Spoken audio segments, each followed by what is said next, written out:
exaltaré, mi Dios, mi Rey, y bendeciré tu nombre eternamente y para siempre. Cada día te bendeciré y alabaré tu nombre eternamente y para siempre. Grande es Jehová y digno de suprema alabanza, y su grandeza es inescrutable. Cada día te bendeciré. Generación a generación celebrará tus obras y anunciará tus poderosos hechos. Cada día te bendeciré y alabaré tu nombre eternamente y para siempre. Grande es Jehová y digno de suprema alabanza, y su grandeza es inescrutable. Cada día te bendeciré. Cada día te bendeciré. Cada día te bendeciré. Vamos a cantar loores a nuestro Dios. Vamos a cantar loores a nuestro Dios, que nos creó y nos salvó. Vamos a cantar sin cesar a nuestro eterno Dios. Vamos a cantar loores a nuestro Dios. Vamos a cantar loores a nuestro Dios, que nos creó y nos salvó. Vamos a cantar sin cesar a nuestro eterno Dios. Aclaro que no tengo los derechos de autor de las alabanzas. Esta es, por la gracia de Dios, la primera parte de Lecciones del Arca. Génesis capítulo 6, versículos 5 al 8, y lo voy a leer en la versión Biblia de las Américas. Y el Señor vio que era mucha la maldad de los hombres en la tierra, y que toda intención de los pensamientos de su corazón era solo hacer siempre el mal. Y le pesó al Señor haber hecho al hombre en la tierra, y sintió tristeza en su corazón. Y el Señor dijo: borraré de la faz de la tierra el hombre que he creado, desde el hombre hasta el ganado, los reptiles y las aves del cielo, porque me pesa haberlos hecho. Mas Noé halló gracia ante los ojos del Señor. La historia del diluvio no es una historia ficticia. Tampoco es una historia sacada de un libro de cuentos. Tampoco es una historia para colorear con animalitos, un barco y una familia para entretener a los niños. No, fue algo real. Tan real que ocurrió en la historia de la humanidad y está narrada en la Biblia. Pero no solo eso, existen además registros históricos de varias culturas que hacen referencia a este suceso. Incluso, como complemento, en la misma Biblia, nuestro Señor Jesucristo la usó como una analogía de lo que ocurrirá al final de los tiempos. Mateo capítulo 24, versículo 35 al 39 dice: el cielo y la tierra pasarán, pero mis palabras no pasarán. Pero el día y la hora nadie sabe, ni aun los ángeles de los cielos, sino solo mi Padre.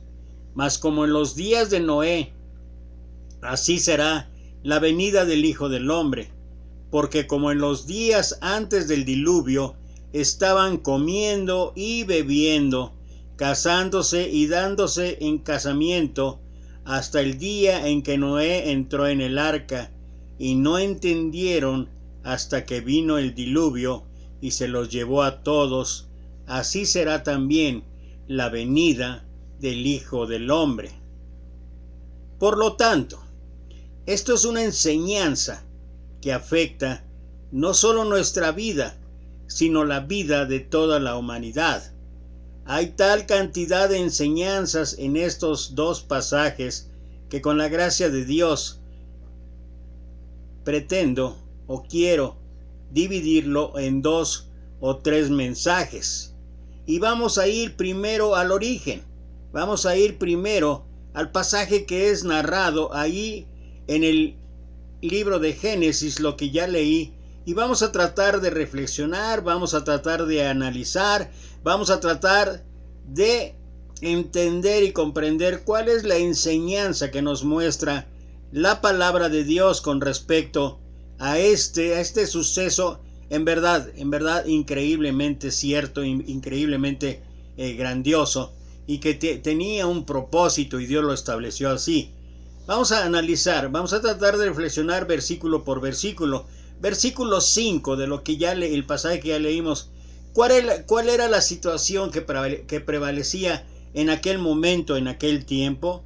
Bueno, por un lado, la maldad era mucha y cada día iba en aumento. No solo eso, toda intención y pensamiento del corazón del hombre era para hacer el mal. Dos aspectos súper interesantes, súper importantes. Dos aspectos que giran en torno a la maldad en el ser humano. Por un lado, esta maldad que no se detenía, iba en aumento. Y por otro lado, los pensamientos, ya refiriéndose específicamente al interior del hombre, tanto sus pensamientos como sus intenciones, era de continuo solo para hacer el mal. Y solamente para pensar y reflexionar en lo que ocurre en los tiempos actuales. Parece ser que los pensamientos, las intenciones y la maldad siguen siendo un constante en el ser humano. Y es cierto, esto ha existido a lo largo de la historia de la humanidad. Pero también es cierto que en estos tiempos, tal vez los medios sociales o los medios de comunicación, tal vez el enterarse de cosas que antes no era tan fácilmente poder ver con prontitud, pero lo cierto es que la violencia cada día va más en aumento. Lo cierto es que la maldad va cada día más en aumento. Lo cierto que la incongruencia en el ser humano cada día es más notable. Y aún en aquellos que nos decimos ser seguidores de Cristo, cristianos, o aquellos que de alguna manera tenemos alguna situación religiosa en nuestra vida, no estamos exentos de estas situaciones que prevalecen hoy en día y que cada día pareciera ser que no se detienen. Y bueno, todo esto se debe a que el pecado forma parte de la naturaleza humana. Y quisiera solamente leer algunos versículos, algunos pasajes que tienen que ver con esto, que la maldad es parte del ser humano, que el pecado es parte del ser humano y que es algo con el que vamos a estar batallando continuamente. Proverbios capítulo 20, versículo 9 dice en la traducción lenguaje actual: nadie puede decir que tiene buenos pensamientos ni que está limpio de pecado. También allá en el Antiguo Testamento, en el libro de Eclesiastés, capítulo 7, versículo 20, y lo voy a leer en la Nueva Traducción Viviente, dice: no hay una sola persona en la tierra que siempre sea buena y nunca peque. Y si uno puede pensar, bueno, pero es el Antiguo Testamento, aún no venía nuestro Señor Jesucristo. Bueno, Romanos capítulo 3, versículos 10 al 18, y lo voy a leer en la Nueva Traducción Viviente, dice: como dicen las Escrituras, no hay ni uno solo justo, ni siquiera uno. Nadie es realmente sabio, nadie busca a Dios. Todos se desviaron, todos se volvieron inútiles. No hay ni uno que haga lo bueno, ni uno solo. Lo que hablan es repugnante como el olor que sale de una tumba abierta. Su lengua está llena de mentiras. Veneno de serpientes gotea de sus labios. Su boca está llena de maldición y amargura. Se apresuran a matar. Siempre hay sufrimiento y destrucción en sus caminos. No saben dónde encontrar paz. No hay temor de Dios en absoluto. Y si pensamos que esta situación puede cambiar, que lo que estaba escribiendo Pablo todavía se refería a un estatus de vida anterior a el doblar rodilla delante de nuestro Señor Jesucristo, mira, las cosas no cambian. Por un lado, Gálatas capítulo 2, versículo 20 dice: con Cristo estoy juntamente crucificado y ya no vivo yo, mas lo que ahora vivo en la carne, y la carne es pecado, lo vivo en la fe del Hijo de Dios, el cual me amó y se entregó a sí mismo por mí. Pero además, Primera de Juan capítulo 1, versículo 8 y luego el 10, en la Nueva Traducción Viviente dice: si afirmamos que no tenemos pecado, lo único que hacemos es engañarnos a nosotros mismos y no vivimos en la verdad. Si afirmamos que no hemos pecado, llamamos a Dios mentiroso y demostramos que no hay lugar para su palabra en nuestro corazón. Esto es algo que todos los seres humanos seguiremos luchando hasta que dejemos esta tierra o que llegue el final de los tiempos. Es algo con lo que batallamos todos los días. Pablo habla de esto en Romanos capítulo 7, versículo 15, en esa lucha entre la carne y el espíritu, en esa lucha que es cruenta, que es difícil, que es dura. Y dice Pablo: no entiendo lo que hago, pues no hago lo que quiero, sino lo que aborrezco, eso es lo que hago. Y termina el versículo 24 hablando y diciendo: miserable de mí, ¿quién me librará de este cuerpo de muerte?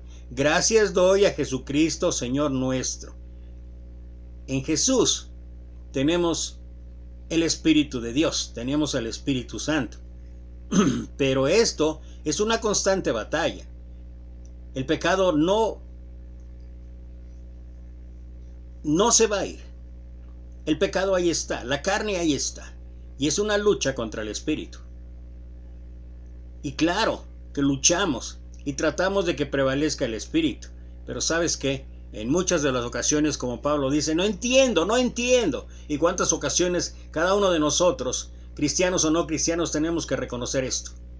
A veces que hacemos cosas que parecen ser horribles.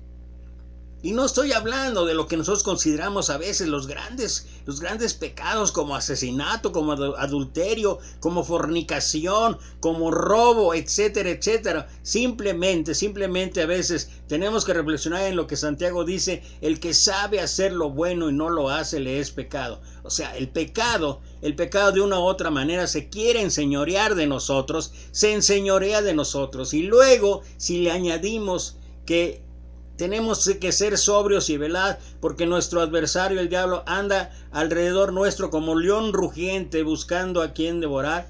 Imagínate entonces cómo se torna esa batalla.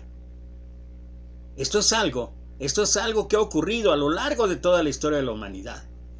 En Jesús tenemos esperanza. En Jesús hay las herramientas adecuadas para seguir triunfando el espíritu sobre la carne. Pero lo cierto es que esa lucha no se acaba, como dicen aquí en México, hasta que se acaba.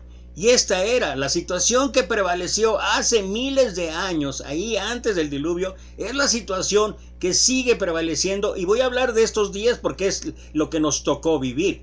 A lo largo de la historia de la humanidad podríamos hablar de hechos verdaderamente bochornosos. Tal vez lo inmediato anterior podría ser todo lo que ocurrió en la Primera, Segunda Guerra Mundial, lo que está ocurriendo ahorita en la guerra allá en Ucrania, lo que está ocurriendo en muchos países donde la discriminación racial, donde la violación de derechos humanos es un continuo. donde el narcotráfico, donde los malhechores crecen y crecen, y la droga invade por todos lados, y en fin, una serie de situaciones que hoy hacen drástico toda esta situación que estamos enfrentando. Y dentro de este marco, nosotros, aquellos que queremos servir a Dios, no estamos exentos de esa lucha que se llama pecado. Los placeres de este mundo, las tentaciones que existen hoy en día, en una u otra manera nos llevan, y te tengo que decir que hay hechos bochornosos aún dentro de la iglesia, y no es nuevo. Ocurrió en las 7 iglesias en Apocalipsis, ocurrió en la iglesia de Corinto, inmoralidad sexual, divisiones, contiendas, etc. Estaba en la iglesia de Galacia, estaba en la iglesia de Colosas, estaba en la iglesia de los Filipenses. Ha sido un continuo. ¿Por qué? Porque el pecado intenta una y otra vez enseñorearse de nuestra vida. Regresando al pasaje allá que leímos en Génesis, en el versículo 6 dice que le pesó al Señor. En otras versiones traduce se arrepintió o se lamentó, y que sintió tristeza en el corazón. ¿Por qué se arrepintió el Señor? Cabe preguntar. ¿Acaso se equivocó? Por supuesto que no. Nuestro Dios es un Dios perfecto, pero además es un Dios bueno, pero además también es un Dios justo. Más bien, su dolor es por la perversión, por el nivel de rebelión, de corrupción, de violencia y la depravación que alcanza el pecado en los corazones de los seres humanos. Es por lo que el hombre se hizo a sí mismo lo que le molestó a Dios, lo que enojó verdaderamente al Señor. Y en este caso extremo, el castigo que él decidió era la destrucción de toda la raza humana. Y el mismo parámetro que ocurrió en aquel instante, y por eso quise leer el pasaje de Mateo 24 del 37 en adelante, para ver cómo usó esa analogía nuestro Señor Jesucristo para señalar que así va a ser en los tiempos finales, que esa es la misma mecánica, que es la misma dinámica que ocurrirá, y es lo mismo que está pasando hoy en día. Este parámetro se repetirá al final de los tiempos. Él ha establecido un juicio final, pero aún antes de que llegue ese momento, Él establece, y esto es para que hoy en día, es cierto, va a llegar el juicio final, porque todos nosotros, dice 2 Corintios 1, compareceremos ante el tribunal de Cristo, para que cada uno dé cuenta de lo que hizo mientras estaba en el cuerpo, sea bueno o sea malo. Es cierto, va a llegar un día, pero además debemos tener cuidado que hoy, en este momento, aunque todavía no tengamos que dejar esta tierra, aunque todavía no venga nuestro Señor Jesucristo, el Señor establece: no se dejen engañar, nadie puede burlarse de la justicia de Dios. Siempre se cosecha lo que se siembra. Los que viven solo para satisfacer los deseos de su propia naturaleza pecaminosa cosecharán de esa naturaleza destrucción y muerte. Pero los que viven para agradar el Espíritu del Espíritu cosecharán vida eterna. Es lo que habla Pablo en Gálatas capítulo 6, versículos 7 y 8. Regresando al pasaje, veamos versículo 7. El versículo 7 resume o establece el juicio de Dios. Lo primero que debemos entender es que la soberanía, el poder, la grandeza, los tiempos, los sazones, las decisiones finales, el control de todas las cosas solo pertenecen a Dios.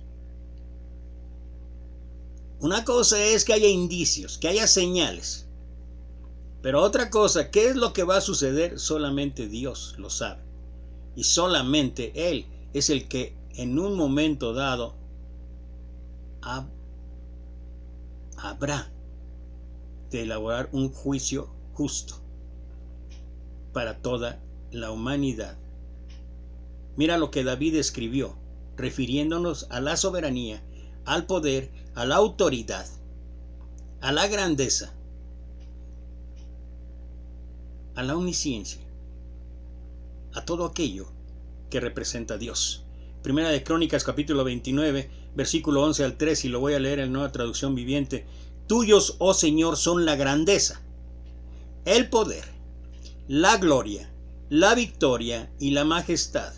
Todo lo que hay en los cielos y en la tierra es tuyo, oh Señor, y este es tu reino. Te adoramos como el que está por sobre todas las cosas. Las riquezas y el honor solo vienen de ti, porque tú gobiernas todo. El poder y la fuerza están en tus manos, y según tu criterio, la gente llega a ser poderosa y recibe fuerzas. Oh Dios nuestro, te damos gracias y alabamos tu glorioso nombre. Más tarde, en el Areópago de Atenas, cuando Pablo, dice ahí Hechos 17:16, estaba enardecido por la idolatría de aquel lugar, motivo suficiente para haber vapuleado literalmente a toda la gente, para haber vituperado a toda la gente, por todo eso, ese marco de idolatría que existía en aquella ciudad.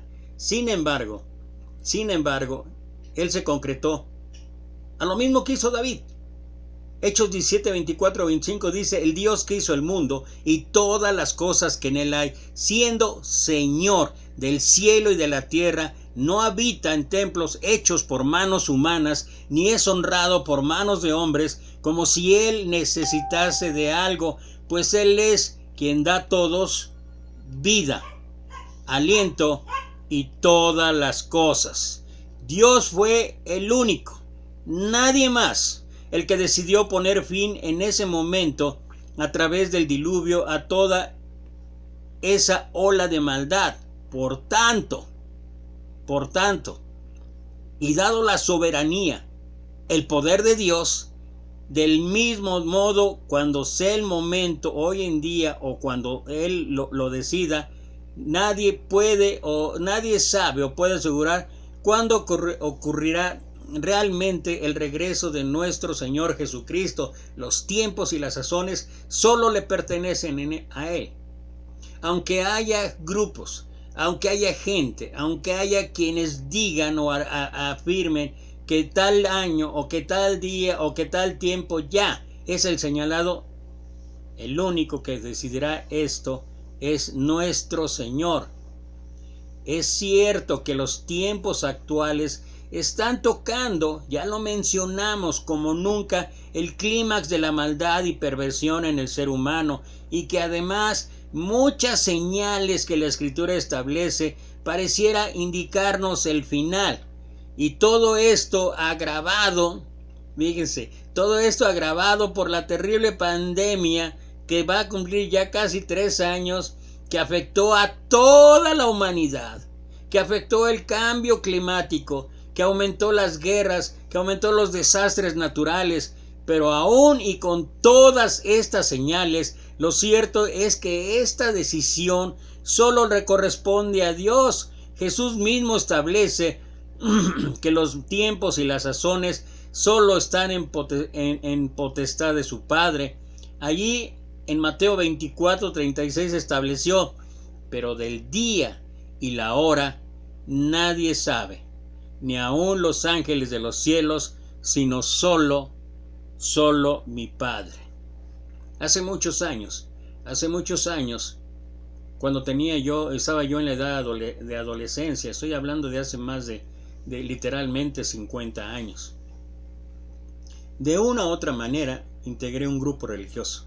No voy a mencionar su nombre porque no me gusta hablar de otros grupos. Voy a mencionar mi experiencia.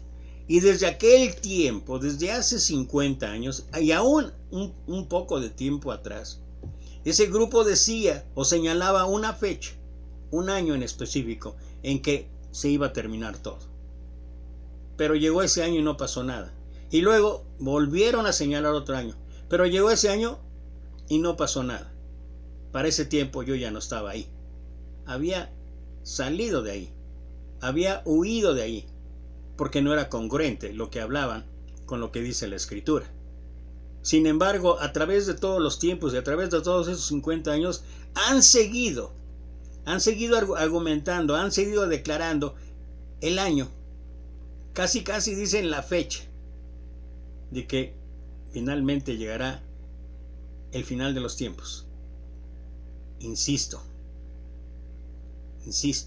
el único que decide esto y el único que tiene en su potestad esto, como dice nuestro Señor Jesucristo, es nuestro Padre Celestial. Por eso, y por muchas cosas más, debemos ocuparnos en discernir o determinar si estamos ya en el... O sea, más que ocuparnos en si ya estamos en el tiempo final, deberíamos enfocarnos en las lecciones de lo que pueda significar estar en el arca o fuera de ella. ¿Por qué me estoy refiriendo a esto? Estas lecciones de estar en el arca o fuera de ella. Bueno, porque esta analogía para nosotros significaría lo que el Señor enseñó allí en Mateo 24. Para nosotros estar en el arca sería estar en Cristo, o estar fuera del arca o lejos de él. Y dado que esa analogía nos muestra un sinfín de cosas, y eso es lo que estaremos analizando en los siguientes mensajes. Estaremos analizando qué significó para Noé no solamente estar en el arca, aún el previo antes de entrar al arca, y cómo le afectó no solamente a Noé y su familia, sino a toda la humanidad. Algunos detalles que son importantísimos, pero que son una lección para nosotros que ahora nuestra arca sería estar en Cristo. Si nosotros estamos en Cristo, las cosas pueden ser diferentes, pero tenemos que aprender qué significa. No simplemente significa oír, creer, arrepentirse, confesar y ser bautizado y ya estar en Cristo. No, eso va mucho más allá.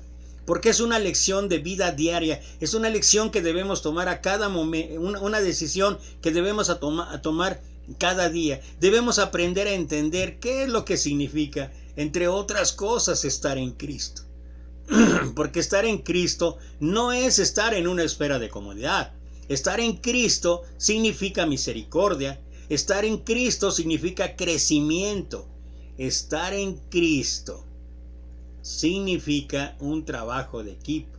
Estar en Cristo significa que no estamos solos. Y todas esas lecciones tenemos que detallarlas, todas, tal como detallamos ahorita el pasaje de los versículos que leí 5, 6, 7 de lo que pasó en aquel momento en el arca. También para nosotros debemos de darnos cuenta que tal como ocurrió, y lo que narra el versículo 8. El versículo 8 nos habla para nosotros un motivo de esperanza, si es que atendemos estas enseñanzas, si es que entendemos todo esto que pasa. ¿Y sabes por qué? Porque de una u otra manera, cuando nuestro Señor establece esa historia del hombre prudente y el hombre insensato, nos muestra cuando uno es hombre prudente o actúa como dice el Señor en Mateo 7, 24 al 27, un hombre prudente. Tanto para el prudente como el insensato, dice el Señor, vinieron lluvias, y vinieron tormentas, y vinieron ríos. Traducido esto, problemas, dificultades, aflicciones, en muchos casos tragedias. El hombre prudente pudo sobreponerse a todo esto. ¿Por qué? Porque estaba fundado sobre la roca que es nuestro Señor Jesucristo. Y eso le permitió vencer toda esa serie de adversidades, toda esa serie de situaciones que cada uno de nosotros va a pasar en su vida. Pero ¿qué pasó con el insensato? El insensato edificó sobre la arena. Traducido a lo que sería nuestra vida hoy en día, algunos estamos construyendo sobre los valores de este mundo, sobre los valores de esta vida, el dinero, el poder, la riqueza y muchas cosas más. Pensamos que son el sustento o pensamos que son la base para poder sobrevivir a todo tipo de sufrimientos, todo tipo de dolor, todo tipo de tragedias. Y la realidad, esa fue una de las grandes realidades que nos mostró esta pandemia, porque en esta pandemia ricos, pobres, ancianos, jóvenes, niños, adolescentes, no hubo nadie que escapara a esto. Y fue una de las grandes lecciones de esa pandemia, el darnos cuenta, como dijo David: hazme saber, Señor, mi fin, y cuánto sea la medida de mis días. Sepa yo cuán frágil soy. He aquí diste a mi vida término corto, y mi edad es como nada delante de ti. Ciertamente es completa vanidad todo hombre que se afana, amontona riquezas y no sabe quién las recogerá. Eso es construir sobre la arena. Y dice el Señor ahí en Mateo 7, 24 al 27, que aquel insensato que construyó sobre la arena, vinieron lluvias, y vinieron ríos, y vinieron tormentas. Y dice ahí, y grande fue su ruina. Y eso es lo que literalmente estuvo pasando hoy. Por eso es necesario hablar de las enseñanzas, hablar de las lecciones que puede significar estar en el arca, o para nosotros estar en Cristo. Y el estar en Cristo nos permitirá la esperanza de llegar un día a la eternidad con nuestro Señor. Y son estas lecciones del arca las que analizaremos en los siguientes mensajes. Por lo pronto, aprendamos esa lucha permanente que existe en nuestra vida. Esa lucha que puede ser una victoria para nosotros si entendemos estar en el arca o estar en Cristo. Que Dios te bendiga.